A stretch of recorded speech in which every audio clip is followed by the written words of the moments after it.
आई नको रो रोशनी.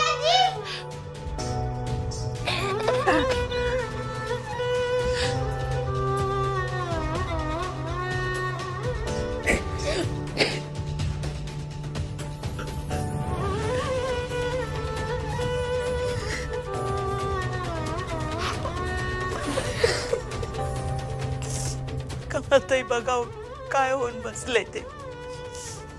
उज्ज्वला ताई, अहो आपणच आता धीराने घ्यायला पाहिजे. मुली बघा ना कशा कावऱ्या बावऱ्या झाल्या तो.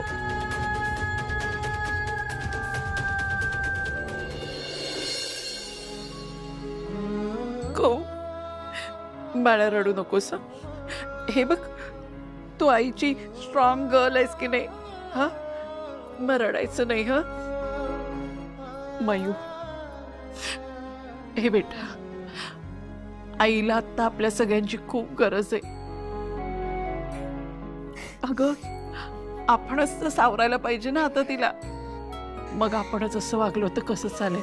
हा रडू नकोस बघू, सावर स्वतःला.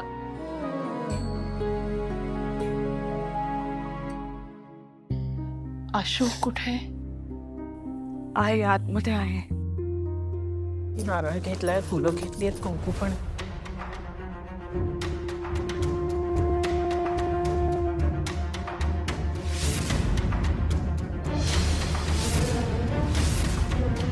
आई तू कधी आलीस?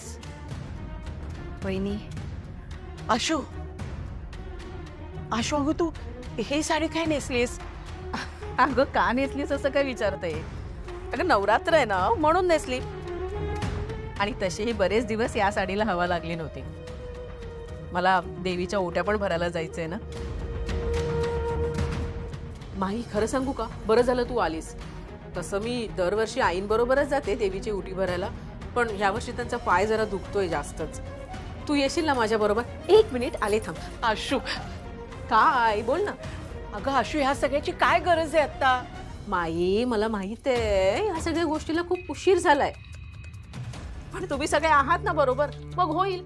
आणि ना तसंही यावर्षी ना माझ्या मनात आहे की भोंडला करायचं. आई करूया का? म्हणजे भोंडल्याला जी खिरापत लागते ना त्याच्यासाठी आपण दडपे पोहे आणि मुगाचे लाडू करूया. पण मुगाचे लाडू मी नाही करणार, तुम्हीच करायचे, चालेल ना? अगं आशू, काय चाललंय काय तुझं? अगं काय चाललंय काय? अच्छा, सगळे जात नाही होत म्हणून तुला वाईट वाटतंय. हे आले ना की आपण गाडी घेऊन सगळे दर्शनाला जाऊ, चालेल का मग तुला? पण आता निघूया ना, चल ना ग तू. अश्विनी, काय?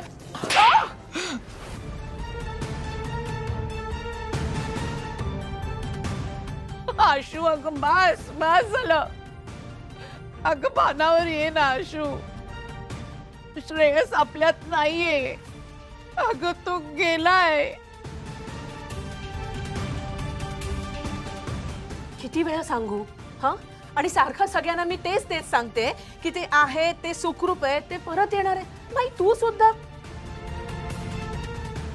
मला ना आता कुणाशी काहीच बोलायचं नाही. मला देवीची ओटी भरायला जायचंय ना, मी चालले.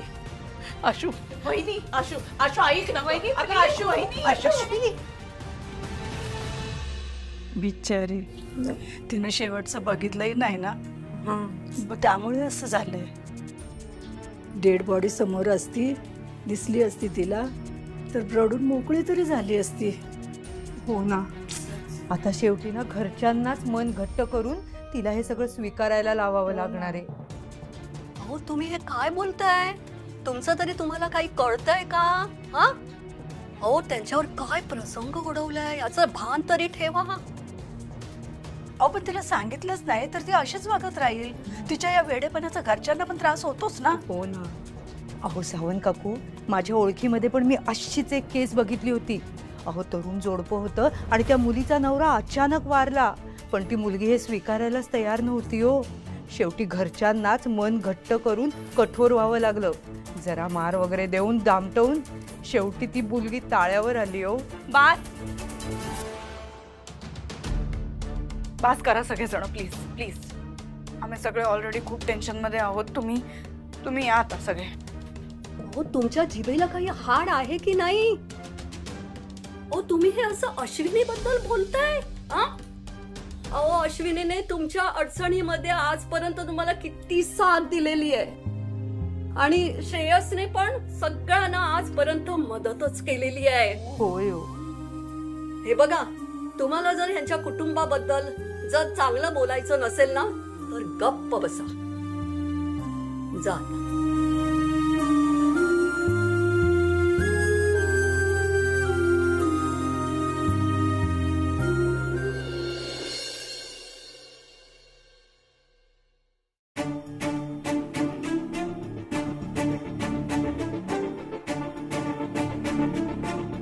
काय विचित्र बाई आहे ही. नवरा गेला तरी एवढा नट्टापट्टा कशाला करायचा.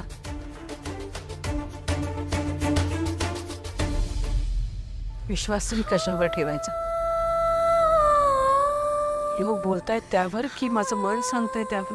कसल्या प्रश्नात आहेस मुली.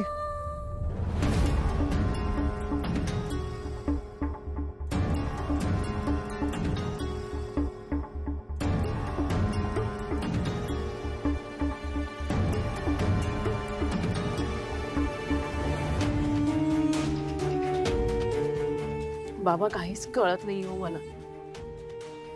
खरं काय खोटं काय खूप गोंधळ उडालाय माझं. माझं मन मला ओरडून ओरडून एक गोष्ट सांगते आणि बाकीचे लोक काहीतरी वेगळंच सांगतात. कोणावर विश्वास ठेवायचा. तू तुझ्या मनावर विश्वास ठेव. लोकांना कशाला पुरावे द्यायला हवेत. दैव तुला जे संकेत देतंय ते तू ओळख. कसले संकेत बाबा.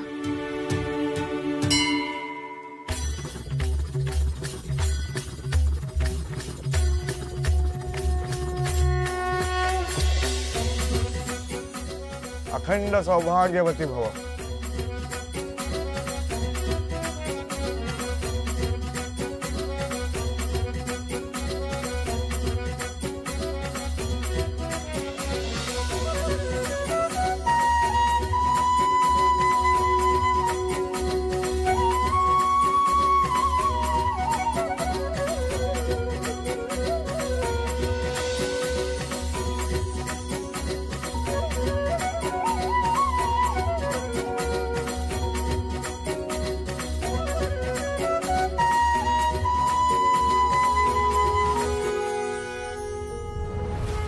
उज्ज्वला ताई, मला कळतंय आमच्या अश्विनीमुळे तुम्हाला खूप त्रास होतोय, पण ती हे सगळं मुद्दाम नाही करत आहे. अहो, श्रेयसच्या अचानक जाण्यामुळे तिला खूप मोठा धक्का बसलाय म्हणून असं वागते हो ती. मला हे सगळं समजतंय हो, पण तिला हे सगळं कसं पटवून द्यायचं. एकीकडे मुलगा गेल्याचं दुःख तर ऐकलं, तर एकीकडे सुनेला कसं सावरायचं याचं टेन्शन. राहून राहून एकच विचार मनात येतो, हे सगळं दुःख आमच्याच वाटायला का. उज्ज्वला ताई, अहो नशिबापुढे कोणाचं काही चाललंय का. आता आल्या प्रसंगातनं काहीतरी मार्ग काढणं एवढंच काय ते आपल्या हातात आहे. मी पुन्हा एकदा तुमची माफी मागते. मी बोलते आशुशी, समजावते मी तिला. पुन्हा तुम्हाला त्रास होईल असं नाही वागणार ती. विद्युत, आशू कुठे आहे ते बघ ना, तिला घरी घेऊन ये. हो माई, मी बघतो ताईला.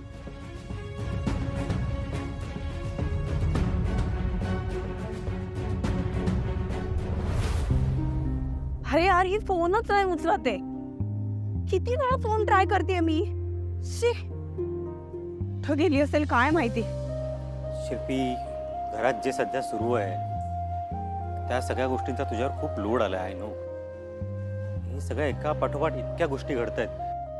ही सिच्युएशन हँडल करणं खूप कठीण आहे. पण प्लीज एक गोष्ट करशील, तू तुझ्या तब्येतीची काळजी घे, स्वतःला जप. तुला काळजी वाटतेय माझी? ऑफकोर्स शिल्पी. अगं, आपलं बाळ गेलं आणि या एका पाठोपाठ एक गोष्टी घडत गेल्या म्हणून तू आपल्या बाळाचं दुःख बाजूला ठेवलंस. पण तुझ्या मनाला काही वेदना होतात या मी समजू शकतो. हे बघ, बाकी काही नाही करू शकलो ना, तर एक गोष्ट मात्र नक्की आहे शिल्पी, मी तुझ्या पाठीशी आहे कायम. I am there for you always.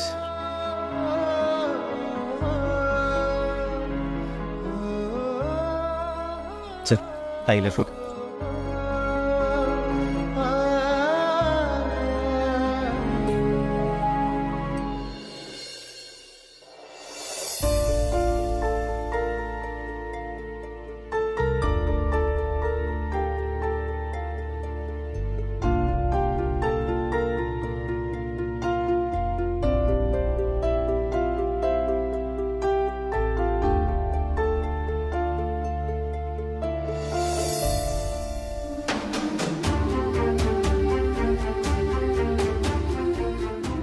अहो किती व्हॉइस नोट्स पाठवल्या मी तुम्हाला, तुम्हाला एकाचंही उत्तर देत नाहीये. पण मला माहिती आहे तुम्ही सुखरूप आहात. मी घरच्यांना पण किती सांगते, त्यांना काही झालेलं नाहीये, पण माझा ऐकूनच घेत. आणि माही माझ्यावर विश्वास ठेवत नाही. हे बघा, तुम्ही लवकरात लवकर मला व्हॉइस नोटचं तरी उत्तर पाठवा, मी वाट बघते. आई आता बाबांशी बोलते.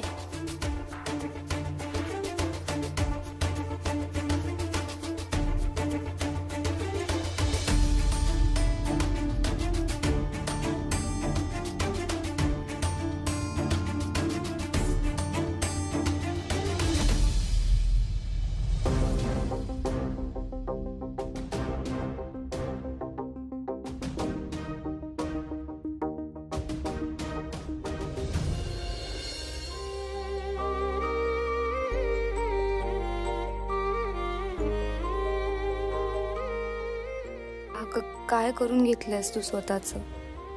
तुला यातून कसं बाहेर काढू मी?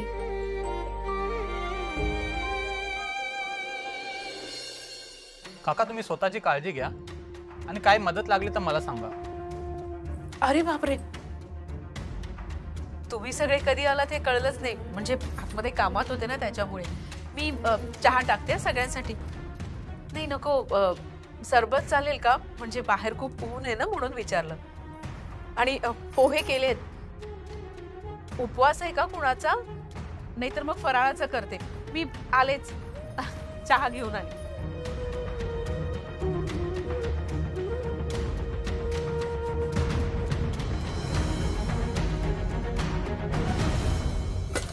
वहिनी, तू राहू देत, मी करते. तुझा तुला पार्लरमध्ये जायचं असेल ना? पार्लरमध्ये जायचंय, पण थोडं उशिरा गेलं तरी चालेल. तू उगाच नको धगधग करूस ग. बघ तुझी अवस्था काय झाली ती. माझी काही अवस्था झालेली नाहीये वहिनी, मी ओके आहे. मी बघते म्हणलं नाही तर तू जा. अगं शिल्पी, राहू दे, मी करते. हे बघ, नवरात्र चालू आहे की नाही, मग बाहेर आलेल्यांचा पाहुणचार नको का करायला? तू जा त्यांच्याकडे जाऊन बघ. मी हे सगळं खाण्याचं काढते आणि चहा. वहिनी, तुला कळत नाहीये का? तू कोणाचंच का ऐकत नाहीयेस काही? बाहेर सगळे नवरात्र आहे म्हणून आलेले नाहीयेत सगळे.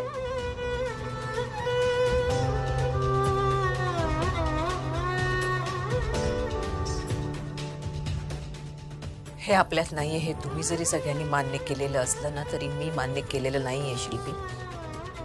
अगं तुझा भाऊ आहे तो, निदान तू तरी असा विचार करू नकोस. ते सुखरूप आहेत आणि लवकरच परत येतील.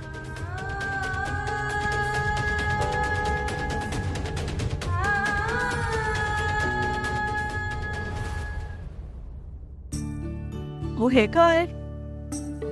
तुम्ही अजून तयार नाही झालात? नाही का? तुम्ही कुंकुमार्चनेला येणार नाहीयेत का? अहो, कुठे हरवलात? हा, तुम्ही खरंच येणार नाही की काय? तसं नाही हो, पण माझं मनच नाही होतंय. दरवर्षी आम्ही कुंकुमार्चनासाठी उज्ज्वला आणि अश्विनी बरोबर जायचो, पण आता त्यांच्याशिवाय माझं मनच नाही होतो. नकोसं वाटतंय. आपल्या शेजाऱ्यांवर इतका दुःखद प्रसंग ओढवलाय आणि आपण मात्र. तुमचं दुःख समजू शकते हो मी, पण देवीच्या कार्याला असं नाही म्हणून कसं चालेल? थोडा वेळ का होईना, पण या तुम्ही. बरोबर आहे तुमचं, मी तयार होऊ देते. मयू, ऐक ना, माझी पर्स कुठे बघितलीस का? सापडतच नाही. कुठे चाललीस तू? अगं कुठे काय, पार्लर मध्ये चालले.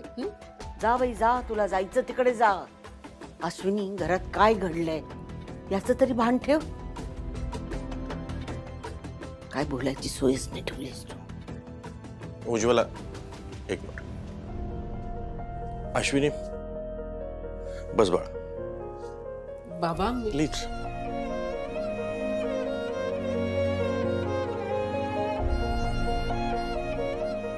अश्विनी आजपर्यंत तू माझ्या सगळ्या गोष्टी ऐकत आलीस.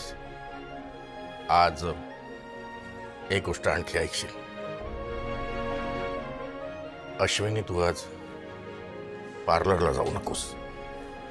बाबा अहो बघितलं तुमचं तरी ऐकते ती.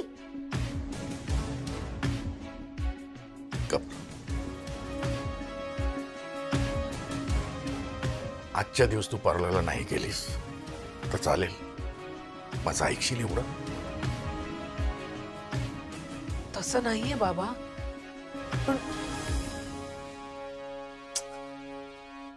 बाबा पण तुम्हा कुणालाच मान्य नाहीये का हे नाहीयेत म्हणून. बाबा हे जिवंत आहेत आणि हे सुखरूप आहेत. अहो तुला मनातून वाटतं ना की श्रेयस परत येणार, तो जिवंत आहे. मग त्यासाठी तुला आज जे काही करायचंय ते तू कर. मला काही म्हणायचं फक्त बाळा आजचे दिवस घरी राहा.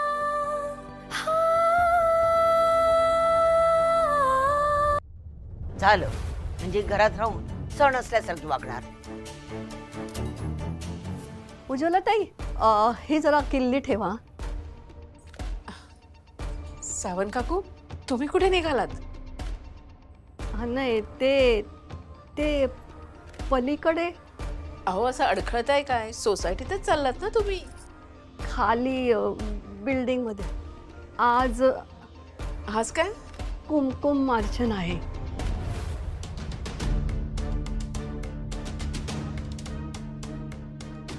कुमकुम मार्चन?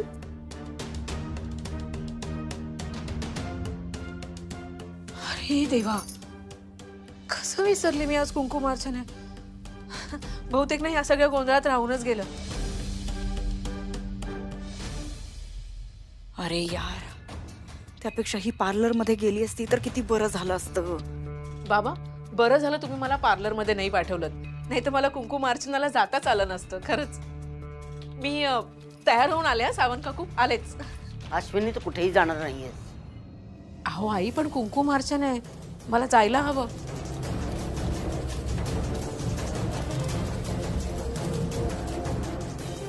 ओ थांबवा तिला. बघत काय बसलाय? ही तिथे गेली तर लोक काय म्हणतील? उज्ज्वला तू शांत हो. चिडचिड करू नकोस. अगं ती आधीच दुःखात आहे. आपण जर तिला समजून घेतलं नाही तर कोण समजून घेणार आहे? ओ समजून तरी किती घ्यायचं? आपलं तरी ऐकते का ती? आई तिला जायचं असेल तर जाऊ दे ना. उलट या बायका सत्य ऐकायला भाग पाडतील तिला, तेव्हा कळेल.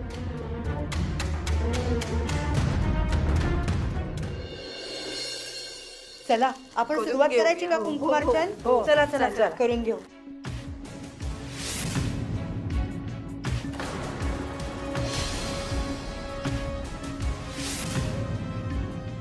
अगं बाई ही आता इथे काय करते? नवरा गेल्यावर सणा समारंभाला येऊ नये एवढं पण कळत नाही हिला? अरे तिला कळत नसेल पण घरच्यांना तर कळतं ना. उज्ज्वला ताईने तिला येऊच द्यायला नको होतं. नाहीतर काय. आता ही आल्यामुळे अपशकुन होईल, त्याला जबाबदार कोण? तू पूजेला येऊ शकत नाही अश्विनी. इथे फक्त सवाष्ण बायकाच येऊ शकतात. हो बरोबर आहे त्यांचं. घरी जा तू.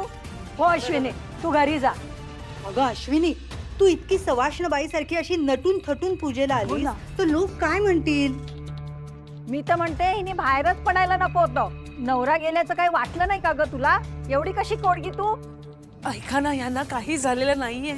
हे जिवंत आहेत आणि सुखरूप आहेत आणि मला सांगून गेले तसं ते येणार आहेत परत. चला ग इथं. असल्या रडक्या वातावरणात पूजा करण्यापेक्षा न केलेली पत्करी. काकू ऐका ना, खरंच तुम्ही नका जाऊ सगळ्या जणी. मी जाते. हा अश्विनी. सावंत काकू पण मी आहे तुझ्या बरोबर. चल ये. नाही नको काकू. त्यांना कुंकुमार्चन करू देत.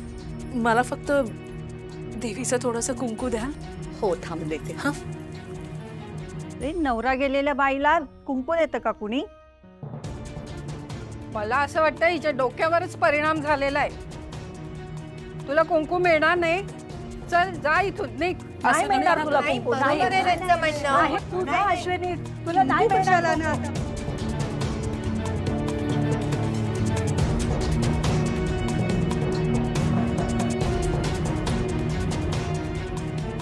तुला सांगितलं तुमच्या बाळा सांगितलं ना एकदा तुला.